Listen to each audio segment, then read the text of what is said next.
The giant pandas go public at the Smithsonian National Zoo. From ABC News World Headquarters in New York, this is World News Tonight with David Muir. Good evening. Thanks for joining us on this Friday night. I'm Whit Johnson in for David. And we begin with major developments on immigration just days after President Trump declared an emergency at the southern border. A military buildup underway. The first of some 1,500 active duty troops have arrived. Marines from Camp Pendleton arriving with heavy equipment and Osprey aircraft.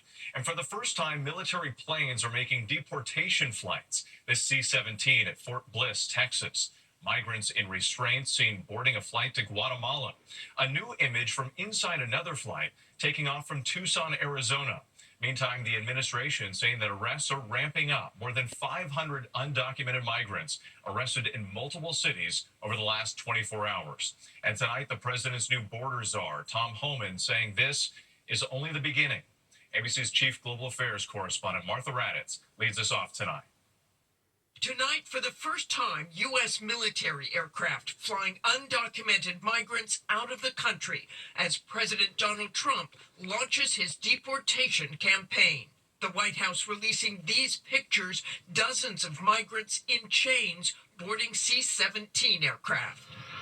The flights landing in Guatemala carrying roughly 160 people, men and women. Deportation going very well. Today, the Trump administration's new border czar, Tom Homan, telling me it's only the beginning. Is that going to be a constant commitment from the U.S. military every single day to take deportees out? Yes. This as the military buildup on the border escalates. 1,500 active duty personnel, Army and Marines deploying. Their mission to support enhanced detection and monitoring efforts and repair and replace physical barriers. ABC's Matt Rivers on the ground in San Diego. So right now these Marines are offloading concertina wire. They're going to bring it right down to the border to reinforce it. It's clearly meant to be a deterrent against future migration. And these kinds of supply flights, we might see a lot more of them over the coming months. Far from the border, ICE raids and arrests in cities across the country in the days since the president was sworn in, some of them likely long planned, but a clear sign of what's to come. Boston, New York, and Newark, New Jersey. Newark's mayor saying agents raided a small business without a warrant, detaining American citizens in the process. People were fingerprinted. Pictures of their IDs and face were taken there. When I got this information, I was appalled. The Trump administration releasing numbers showing 538 arrests over the past 24 hours. The White House saying they're initially targeting undocumented immigrants who have committed violent crimes. But Homan acknowledges not everyone swept up in the raids fits that profile. And he has a stark warning to anyone who's in the country illegally. So is this what we will see every single day, ending in what the president has promised is millions and millions being deported? Yes, but you're going to see the numbers steadily increase, the number of arrests nationwide as we open up the aperture. Right now it's concentrating public safety threats, national security threats. That's a smaller population. So after you do that, then you go after everybody who is there illegally. If you're in the country illegally, you're on the table, because it's not okay to, violate laws of this country. So if you're in the country illegally, you got a problem. And that's why I'm hoping those who are in the country illegally who have not been ordered removed by the federal judge should leave.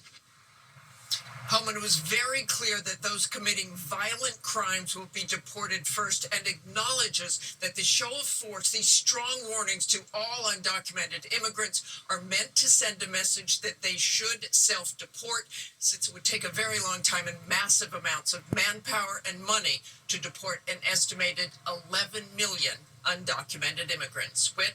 Martha Raddatz, thank you. And Martha will have much more of her one-on-one interview with border czar Tom Homan Sunday on This Week. Meantime, President Trump at the scenes of two American disasters. As ABC News has learned, he is expected to sign an executive order on FEMA reform. The president touching down in Los Angeles late today, met by California Governor Gavin Newsom, then touring the devastation of the Palisades fire, threatening to place conditions on providing federal aid. ABC's senior political correspondent Rachel Scott is traveling with the president. Tonight, President Donald Trump touring the destruction from the Palisades fire on a cross-country swing through the disaster zones, raising the possibility of eliminating FEMA altogether. The president promising immediate aid for North Carolina's recovery from Hurricane Helene, but creating conditions for California, insisting there needs to be changes to water management in the wake of the devastating fires. And for the first time, demanding state voter ID laws in exchange for disaster relief. In California, we want them to have voter ID so the people have a voice, because right now the people don't have a voice because you don't know who's voting, and it's very corrupt. And we also want them to release the water. If they released the water, they wouldn't have had a problem. Today, California's Democratic Governor Gavin Newsom greeting Trump on the tarmac. Thank you for being here. It means a great deal to all of us, not just the folks in Palisades, but folks in Altadena that were devastated. The president has blasted Newsom's response to the wildfires, repeatedly pushing a false claim that all they had to do was turn on a valve to keep fire hydrants from running dry. Officials have said the water supply wasn't the issue, but the volume required to battle a once-in-a-generation fire event. Newsom today pushing back, saying conditioning aid for American citizens is wrong, adding California pumps as much water now as it could under prior Trump-era policies, and noting California residents already must show ID to register to vote. The president and first lady on their first domestic trip of Trump's second term, also visiting North Carolina, still reeling from Hurricane Helene. They supported us in record numbers, and I'm supporting them in record numbers too. The president suggesting he may move to get rid of FEMA and have the states exclusively handle their own emergency response, though it would take an act of Congress to dismantle or reform the agency. FEMA has really let us down, let the country down, and I don't know if that's Biden's fault or whose fault it is, but we're going to take over and we're going to do a good job.